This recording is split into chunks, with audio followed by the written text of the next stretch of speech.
상비 공통국어 내신 대비 수업 2-3 대화 예절과 책임감 있는 국어 생활 진도 진행하겠습니다.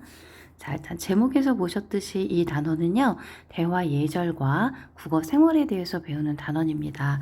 우선 대화 예절이라고 하는 거는 우리가 대화를 할 때 원활한 의사소통을 돕고 좋은 인간관계를 유지하는 데 중요한 역할을 한다. 자, 이런 짜투리에 나와 있는 문장들도 잘 보셔야 되는 게 뻔히 알고 있는 거지만 막상 시험에서 선지로 나왔을 때는 헷갈릴 수 있어요. 그러니까 잘 봐두세요.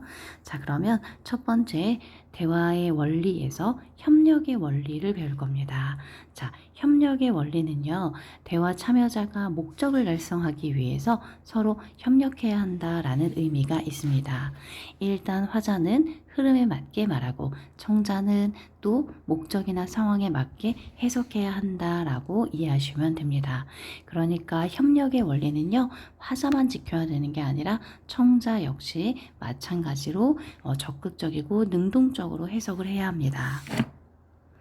우선 협력의 원리에는 네 가지가 있는데요. 첫 번째는 양의 경률, 두 번째는 질의 경률, 세 번째는 관련성의 경률, 네 번째는 태도의 경률입니다. 양의 경률은요, 정보를 필요한 만큼만 전달하는 거, 너무 많아도 안 되고 너무 적어도 안 됩니다. 질의 경률은요, 진실한 정보를 이야기한다, 증거를 갖고 있는 이야기만 말한다. 관련성의 경률은요, 주제와 관련 있는 이야기. 태도의 경률은 모호하고 애매한 표현을 지향하고 명료하고 간결하게 말하는 것을 뜻합니다. 자, 이렇게만 보면 쉬워 보이는데 막상 대화 상황으로 갔을 때는 어렵게 느껴질 수 있는데요. 대화 상황에서는 이 네 가지 중에 어떤 한 가지만 쓰이는 건 아닙니다. 그러니까 네 가지, 세 가지, 두 가지, 한 가지가 두루 쓰일 수 있기 때문에 문제를 풀 때에는 출제 의도에 맞게 풀 때 가장 중요하게 생각하는 한 가지를 고른다. 이렇게 이해하시면 조금 쉬워요. 우선 협력의 원리를 한번 보겠습니다. 자, 대화 상황이 네 가지가 나오는데요. 자, 첫 번째 대화 상황은 이러다가 수업 늦겠어. 얼른 준비하자 했더니 아니, 이거 봤어? 이렇게 얘기합니다. 자, 그러니까 대화의 주제와 관련이 없는 이야기를 하고 있죠. 자, 그러니까 이거는 3번 관련성의 경륜을 어겼다라고 얘기할 수 있습니다. 두 번째는요, 시험 범위 좀 가르쳐 줄 수 있어? 100쪽부터 176쪽까지야. 어우, 아주 바람직한 대화죠. 어디 사세요? 학교와 버스 정류장에서 5분 정도 가다가 편의점 오른쪽으로 들어가서, 자, 이거는 필요 없는 정보가 너무 많아서 1번의 내용을 어기고 있어요. 내일 놀러 갈까? 괜찮아. 자, 이런 대화의 경우에, 이거는 잠깐만 괜찮아? 상관없는 이야기를 하고 있는데, 그래서 3번을 어겼나? 이런 느낌이 들죠. 그런데 여기서는 괜찮다는 의미가 무슨 뜻인지 알 수 없기 때문에 모호하고 중의적인 표현, 4번을 어겼다라고 이해하셔야 됩니다. 그래서 시험 대비할 때에는 학교 수업과 필기 내용이 정말 중요한 내용이 되는 거예요. 두 번째는 우리가 공손성의 원리로 갈 겁니다. 자, 바로 이 친구가 공손성의 원리예요. 공손성의 원리라고 하는 것은 일단 대화할 때 서로 예의 바른 태도를 지키자 이런 뜻인데요. 자, 사실 이 친구가 굉장히 어렵습니다. 일단은 암기 자체가 잘 안 돼요. 그래서 암기하기 위해서 좀 노력이 필요한 부분이고요. 또 문제로 출제됐을 때도 모호하게 느껴지는 경우가 많습니다. 자, 우선은 앞에 나와 있는 예를 중심으로 보세요. 이게 지금 상대에 관한 건지 자신에 관한 건지 이거부터 먼저 구분을 합시다. 그 다음에 조금 쉬운 거부터 갈게요. 일단 동의의 경률이라고 하면 자신과 상대방의 의견 중에 공통점을 최대화해서 문제로 출제될 때 대부분은 맞아, 그래, 자, 이렇게 이야기하는 표현들, 이런 것들이 동의의 경률이에요. 자, 그 다음에 찬동의 경률이라는 건 뭐냐면 칭찬하는 표현이라고 생각하시면 됩니다. 상대방을 칭찬하는 표현, 찬동의 경률. 그 다음에 겸양은 우리가 겸손하다라는 표현을 쓰죠. 겸손하고 사양한다라는 의미인데요. 자신을 칭찬하는 표현은 겸손하게 아니야. 자, 이렇게 우리가 흔히 부정하는 표현을 많이 쓰거든요. 그래서 이런 것들을 이야기한다. 너는 참 이런 거 같아. 그러면 아니야. 나는 그냥 이런 거야. 자, 겸손하게 반응하는 것을 겸양의 경륜이라고 합니다. 자, 그러면 요령의 경륜이라는 건 뭐냐면 우리가 흔히 요령 있다라는 이야기를 할 때는 꾀가 많고 지혜롭다 이런 표현 쓰거든요. 그러니까 상대방에게 부담이 되는 표현은 최소화해서 예를 들어 무언가를 부탁할 때 뭐뭐 해 줄래? 라고 의문형으로 표현하는 경우. 자, 그 다음에 관용의 경륜은요. 나에게 이익이 되는 표현은 최소화하고 부담이 되는 표현을 크게 한다. 자, 이렇게 나와 있습니다. 사실 여기 나와 있는 말들은 있는 그대로 문장 그대로 머릿속에 집어넣으셔야 됩니다. 자, 그러면 문장을 보고 한번 이야기를 해볼게요. 공손송의 원리에 대한 대화 한번 볼까요? 도윤아, 다음 주 결선이니까 보컬이 네가 제일 잘해야 돼. 좀 부담을 주고 있어요. 그쵸? 윤아가 도윤이가 윤아야, 네가 드럼으로 박자를 잘 잡아줘야 내가 잘하지.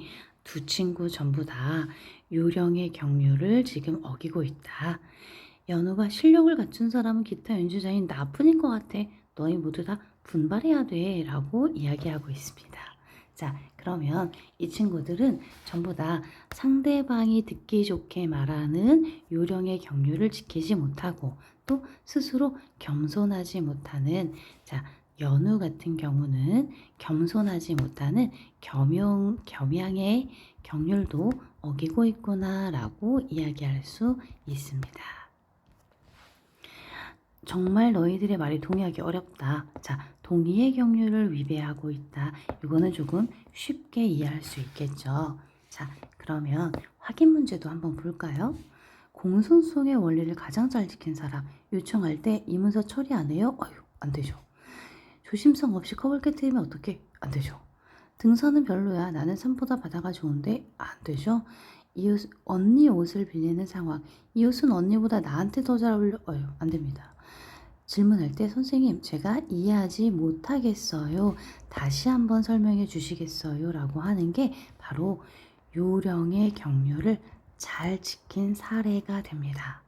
왜냐하면 자기에게 이익이 되는 표현은 스스로에게 이익이 되는 표현은 적게 하면서 상대방에게 부담을 적게 하는, 자, 그래서 지금 일단 요령의 경륜을 잘 지키고 있다라고 볼 수 있습니다.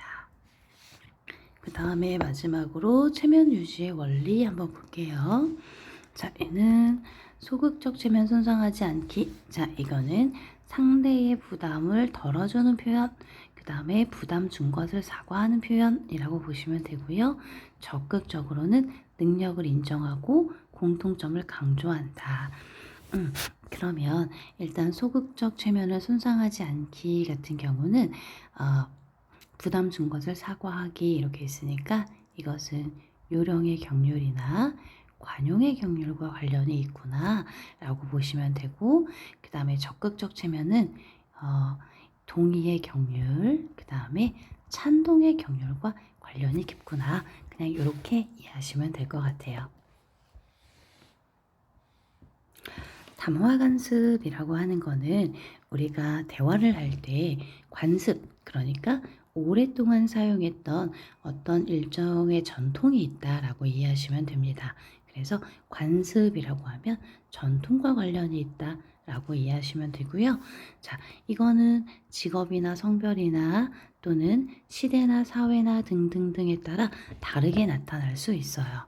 과거에는 이런 것들을 많이 썼다면 현재에는 이런 것들을 많이 쓴다. 기억해 두세요.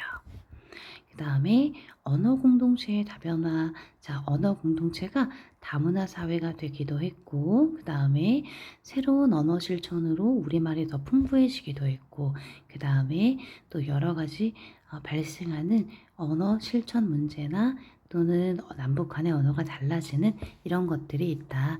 이러한 변화들이 언어 공동체의 변화다. 이 정도로 이해하시면 되고요. 자, 요거는 시험 문제 출제되기 너무 좋습니다. 차린 건 없지만 많이 드세요. 자, 무슨 말씀을요? 감사히 먹겠습니다. 겸손한 태도로 자신을 낮추는 관습이 있다. 한 경기에 3골이나 넣었더니 대단해요. 모든 선수가 좋은 기회를 만들어준 덕분입니다. 자, 이런 거 역시 마찬가지로 자신을 낮추면서 상대를 높이는 담화 관습과 관련이 있습니다. 자, 그러면 자, 활동에서는 또 대화의 예를 한번 볼 수 있는데요. 자, 어렵게 느끼지 마시고 그냥 느낌대로 그냥 일단 정리하셔도 됩니다. 자, 그러고 나서 정답과 연결지어서 한번 생각해 봅시다.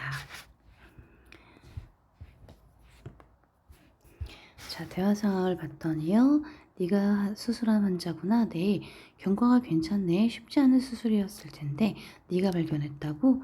찬동의 경률과 관련이 있네요. 상대를 칭찬하고 있어요. 그래, 잘했다. 앞으로는 이쪽은 신경 안 써도 돼.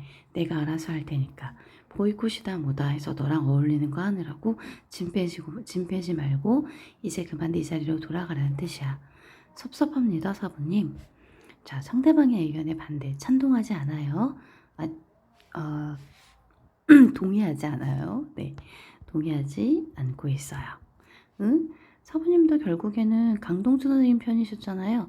어떻게 제 얘기는 한마디도 안 들어보시고 무조건 가라고만 하세요. 자, 찬동의 경륜을 어기고 있다. 은재야, 네 눈엔 내가 그런 사람으로 보이니? 어느 한 놈만 예뻐하고 그놈만 편들고 갈라지게 하는 그런 종류 같아? 내가 이거 잘못했네. 내 진심과 상관없이 네가 날 그렇게 봤다면 내가 잘못한 거지. 자, 이 부분은 바로 요령의 경륜이라고 볼 수 있어요. 를 잘 지켰다라고 생각하시면 됩니다. 아니에요. 제 얘기는 그런 뜻이 아니고요.